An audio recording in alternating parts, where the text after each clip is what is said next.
Yo guys, welcome back to Kizito Speaks, back here with another video. Today, it's a reaction video. It's my first reaction video since my first video uploaded on my channel, which was a while ago. Today, we're watching an interview with, I believe, the BBC Newsnight. The interview Lilly Philips. I haven't made a video on Lilly Philips before just because she just does it for clout, innit? I just hope that in this video, hopefully the interviewer can ask Lilly Philips good questions, important questions, and I just hope Lilly just speaks some sense in it, do you know what I mean? Because this girl's just, I don't know, like she just puts up a facade that she enjoys it. She doesn't enjoy this. Any woman that's involved in this type of industry, they're not happy, bro. They're not, no matter how happy they show on the cameras. So yeah, I just appreciate if you like, subscribe, comment down below what you guys think of the video after you finish the video, obviously. I don't want to waste too much of your time. I am a little bit tired. Hopefully it hasn't shown off in the video yet. But yeah, without further ado, let's get started in this reaction, man. Let's go. A little bit of background to you. You've said you had a picture-perfect childhood. You've got amazing parents. You've had a very happy upbringing. Yeah. So my parents are both together. I have one older brother, and we just had the perfect upbringing in like a little village. No kind of past trauma or anything like that. My parents raised us perfectly. Yeah, just honestly. You know, stop it there already, right? Already. So Lilly Philips claims that, you know, she came from a perfect family. What I do believe is that she came from a privileged family. And this is what, it just doesn't make sense to me. Because fair enough if, like, she's obviously an attractive woman. Fair enough if she came from, like, she wasn't attractive or, you know, she came from, like, council estate. I'm not saying it still would be all correct, but you're from a privileged background. Like, I don't understand why you need to be doing OnlyFans when you came from a privileged background. I know she states that had the perfect childhood. No, you didn't, because I heard in another video that either like mom and dad do her finances, so they clearly don't care about you. If you really care about your daughter and love your daughter, you're not gonna let her be in sex work. You're just not like getting around by 100 guys in 24 hours. Like, would you really do that to a daughter that you love and literally sort out the finances? And yeah, these events obviously for all ages above 18, for anyone to kind of show up. And can you explain why they don't support that? I think they just don't find it necessary. It's not something they would have chosen for me to do. I don't think any parent wakes up and goes, oh, you know, I want my kid to be a star when they're older. But they understand that it makes me happy, so they... Right, and another thing, people kind of think, why does Lilly Philips, why the Bonnie Blue do all these like 100 man, all this weird stuff, right? The reason they keep doing it is because the corn industry, it's played out. You cannot make money off just doing that type of content, yeah? So you have to up the limits. They have to do 100 guys in a day. It has to be Bonnie Blue, it has to be just 18. They need to keep pushing the boundaries. So Lilly Philips was involved in a video recently where she did 100 guys through the back door, and if you guys know what I mean, you know what I mean. So they have to just keep pushing the boundaries, because now once Lilly Philips did 100 men, that's all. She needs to do something up. Like, how dangerous is that, bro? Your body's wearing off, and obviously it's some young women might watch this and be like, oh, that's cool, I can make loads of money off of this. So it's quite harmful, man. Your generation, Gen Z, has grown up with pornography being easily available on smartphones. How do you think that has influenced you?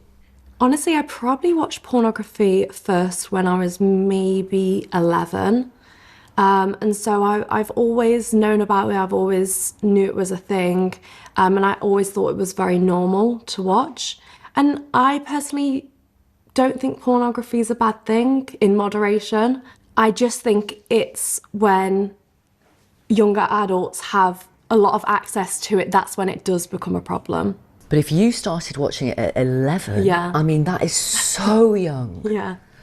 Can you describe how it has influenced you and your brain and your outlook on sex? You know what, it actually made me really sex confident and learn a lot of things. On sex? I hear that again. You know what, it actually made me really sex confident and learn a lot of things. Right, so Lilly Philips has just literally admitted out of her own mouth that her watching porn from 11 years old has influenced her to do what she's just done, right? And everyone can agree what she's doing is just madness, right? It's not good for her. And Lilly Philips has never said what she's doing is good for her. Do you get it? So she's just proven the dangers of corn.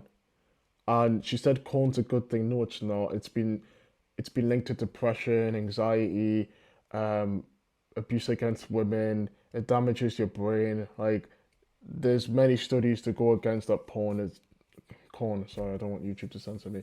That corn is a very, very harmful industry. I don't know what she's talking about. That's what I mean, but she just chats, man. When you look back and reflect on the fact that you had access to this pornography and were looking at it from the age of 11, and not just you, any Gen Z who's got a smartphone, Yeah. does that suggest to you that maybe your generation has been let down by politicians or the tech companies or even parents? I think it's hard because sex is a part of life, and I don't. But think not it when sh- you're 11. But I think you should be learning from it from that age. I do believe that, because that's when you start to think about things like that. But learning Maybe not via learning. pornography? Yeah, maybe not learning from pornography. But I do think understanding it more from that age would be helpful. is there a direct But why? But why? Like, I'm sorry I keep pausing, but like at 11, like maybe yeah, you realize sex is a thing, but you shouldn't know details and how to do, positions, and you don't need to know that, bro. You're 11 years old. But when I was 11, I was playing on my PS Vita, bro. I was playing Rayman Legends, Need for Speed. I wasn't thinking about these things, man. What's she talking about? link between you watching pornography as you grew up and the decisions you've made to do what you do now? I think maybe. I mean, I don't know a life without. Can I ask, do you see yourself as a feminist? I do, yes, yeah. In what way? A lot of feminists, not all, but some are anti-pornography. They argue that pornography is the antithesis of feminism. Let me give you a couple of quotes. Pornography is part of the marketing of prostitution. Germaine Greer said that. Gloria Steinem said, pornography has nothing to do with sex, with love, with erotica. It is violence. Are they wrong? And if so, why? I think what people don't realise is there's so much different kinds of porn. There is the porn I make where it's with average guys. It's very normal sex, you know. I set my phone up in the corner of the room and proceed to have sex with a guy, and it's as if the camera isn't there. And I would like to say that that is relatable, and, you know, that's not something that would damage your brain, because that is the kind of sex that two people would have. Where See, this is why I say, yeah, Lilly Phillips is not up there, right? Two things I picked up. So she keeps saying that corn can really affect people's lives, but she's never thinking about you're contributing to that. You're filming this type of content. So she's disassociating herself from the industry. Do you know what I mean? So it's like she's saying, oh, but it's like, bro, you're contributing to the problem. Second off, she states that she wants equal rights, she's a feminist. You're contributing to misogyny, so that's a big thing. Feminists are like, want to combat misogyny against women. You doing this type of content is degrading your fellow women and making them be seen as objects, bro. So it's just you're saying one thing and your actions are saying another. Do you get it?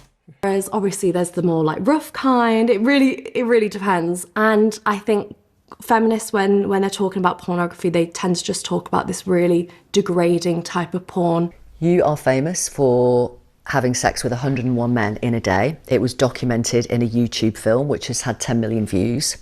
And for those who haven't seen it, we literally see a queue of men, complete strangers, waiting to go into a bedroom to have sex with you for an allotted 5 minutes. They're obviously sons, brothers, boyfriends. Like, is it okay for them to turn up that day? I would say as long as they're not cheating on their partner, then yeah. And what do you think of those guys? What were they like? A lot of them were lovely, honestly. Just very, very regular guys. We had lawyers, we had policemen, we had, people flying from Sweden. Nothing about your type of content is normal, Lilly Phillips. there's nothing is normal. What are you talking about, Lily? I'm trying to give you the benefit of the doubt, but we're just going in circles. You're saying average men normal. There's nothing normal about the content you're filming, bro. You went to a care home and cheated off some old man. I don't know whether it was a skit, but that's what you put out there in the public. What are you talking about? Oh my God. Eurostar from France, a couple from America, like they were just bang average guys. Do you think they respected you? I think a lot of them did. Not necessarily all of them, but yeah. And how did you know that the ones who didn't necessarily respect you didn't? I think some of them disrespected my choice to have a time limit on our sex. And that was when I thought, you know, you're not respecting this, that this is, for me, these are the rules, you know. Listen, Lily, right? Listen. None of these men respect you, right? From A to Z, none. She literally views respect as one guy respected the time limit and the other guy didn't. Like, that's what I'm saying. Her brain, the way it's morphed. I'm not trying to be mean, but like, it goes back to her father, yeah. If her father actually was a good role model and showed what a respectful man is, bro, she wouldn't be doing this, bro. I don't have all the answers. I don't know whether he wasn't present because he was working. He could have been sleeping around with loads of women. I don't know. But clearly, there's no role model in her life because her term of respect is someone's just done sexual acts to me and he respected the time limit. And she views that as respectful. Like, I don't know. Part of me feels sorry for her, man, actually. Obviously, I really appreciate everyone's sympathy. I just wish we could have put that energy into someone who needed it. You know, I really don't need the sympathy or the heartache or people being worried about me just because this is something I chose to do and this is my job and it really is my choice and I'm not being abused or made to do this or forced into it or anything like that. A clip from that film of you crying after finishing having sex with all those men has been viewed millions of times on different platforms. Great. Why'd you say great? Just because I'm an ugly crier. Oh, of course that part goes viral. The thing is, yeah, I like this interviewer. She's asking her good questions. She's not being judgmental, but at the same time, like, you can see on her face that she's like, she thinks Lilly Phillips is crazy as everyone else sees her as crazy. Like, she's like, kind of like, mate, like, why is that great? Do you know what I mean? Like what's funny? Big up the supporter in it, but it's like, bro, like Lilly Phillips, yeah, she says it's fun, but she was full on crying, and you could tell she was traumatized, bro. I'm pretty sure she said out of her own mouth that she was trying to disassociate herself from the situation she was in. That's literally a trauma response, bro. And there's a video, I'm gonna put it in this video, when she's literally eating a sandwich by herself, yeah. It's the most important part of the video. When Lilly Phillips, yeah, is eating that sandwich by herself, yeah, that's the real Lilly Phillips, bro. Time with her how excited she was for this challenge and how this was her fantasy. So to see her so visibly upset at the end of it all was really sad. That's the Lilly Phillips when there's no cameras, there's no men around, it's just her and her thoughts and her to just process what's happened. She can't even do it, bro. Look how, like, sad and lonely she looks, bro. That's the real Lilly Phillips. That's what they won't show you. That's what I like, because this documentary is showing that part, but for the most part, they're never going to show this part.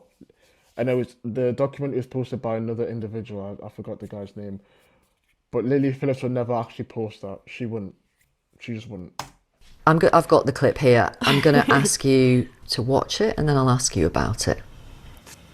It's kind of like being in a sense of like, it's just a different Feeling. I don't know how to explain it, like... It's not like just having sex with someone. Yeah. Just one in, one out, like it feels intense. Like more intense than you thought it might.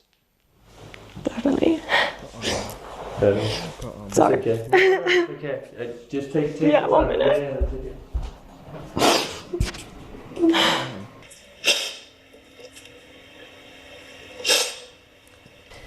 How does it make you feel watching it back? You know, I just hate the sound of my own voice. But it's really upsetting. You were really upset. Yeah, it was an interesting day. It wasn't exactly what I planned or thought it to be, and I think I really prepared for it. Just like the energy was so much better. The guys were really respectful of each other. Like, the energy was just so much different. I think it was just the guy. Now, this is the thing, yeah. So, what I find strange about Lily, she's like, "Oh my God, we did 37." She's just smiling, like. When I look at Lilly Philips, yeah, if you look at her, there's nothing behind those eyes. Like, her soul is gone. Do you know what I mean? Like, because she's talking so positively about speaking with 37 guys in a day, and it's just weird. You can tell the supporter is just kind of like feeling like, what am I even doing? But I, man, like Lily, I'm gonna keep it a buck with you, man. You need therapy. Again, I'm not trying to be horrible. You literally need therapy. I don't know, man. Guys and how they spoke to me and things like that. And I just thought it was going to be a lot easier. I'm just going to pause for a moment because you just say this so normally. Like, this is your world, but you just said, you know, a month earlier I did 37 guys and we had so much fun and it was bliss. Like, wow, God, like, is that normal? It's weird because It's not normal. no, it really is normal in my world. Hand on heart, look me in the eye. Can you tell me that day and what happened that day and what you did that day and what those men did that day was genuinely empowering for you? I think that day was slightly different. My other events, I felt extremely empowered in. My needs were so fulfilled. That day, not so much. Once you make the decision to make money from doing what you do, don't you inevitably end up having to do more and more extreme stuff in order to drive those subscribers to your OnlyFans, in order to keep making the six-figure sum every month? I think everyone in their line of work feels like that, like they have to keep doing more. Especially people on social media, YouTubers, they feel like they have to keep pushing out more, bigger videos, better videos.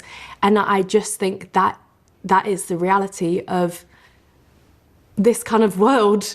It's consumption, you know? Just whores lol.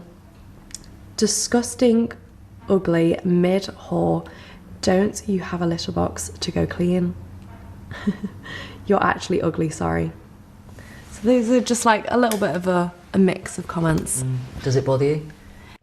Now, the video is just about to end, and I do want to say this, right? That Lilly Philips, right? In Islam, it states like things you do in private and things you do in public are two completely different things, right? So people view OnlyFans as like, oh, like it's a bit like a more softer than prostitution, but it's worse because the problem here, right, if you do prostitution, yeah, you're doing that in private, you know what I mean? Like the whole world ain't seeing you do it. The problem with Lilly Philips, yeah, because you do this publicly and you publicly promote yourself, your young women are apparently there's comments of young women being like, oh my God, I can make so much money off OnlyFans. I know girls who have started OnlyFans and they've only making like £250 a month. Like, Lilly Philips, you are damaging women and you're out here being like you're a feminist. No, you're not. No, you're not. You're literally harming your own women, bro, because you're making men view them as objects and you're leading women down your path of destruction. In the manosphere, there are people who say the more you have sex, the more diminished you are. But I think there's always been women like me who have sex. It's just the difference is now we talk about it online and we're open about it. Lilly Philips, thank you very much for talking to us. Thank you. Thank you. Hey, Jansen, big up the interviewer. I think she did a great job. She asked great questions. Lilly Philips, and in my religion, you never want to say this individual's gone. Do you know what I mean? Like, she's finished. Because I think Allah will always find a way in it. But no matter how much she's smiling and cheesing, bro, we've seen the sandwich video, bro. We've seen you cry say you're disassociating yourself from the situation and you eating a sandwich by yourself looking like a lonely puppy. That's you, Lilly Philips, not this. And she states that, yeah, like, she was like, prostitution has always been a thing. She is correct in that aspect, yeah. The problem is you're harming other women and other men in the process, innit? Do you get what I mean? And she's 23. She's an adult, but she's still like a baby, do you know what I mean? She's not 25 yet, 25 plus. She's been misguided, bro, and I hope she gets guided. I hope God guides her, man, because she's not right in the head. And that's not being mean again. She's genuinely not okay. She's not all up there. The fact she's just cheesing, it's weird, man. Yeah, she's lost her mind, do you know what I mean? So, yeah, man, because it will speak signing out. Peace.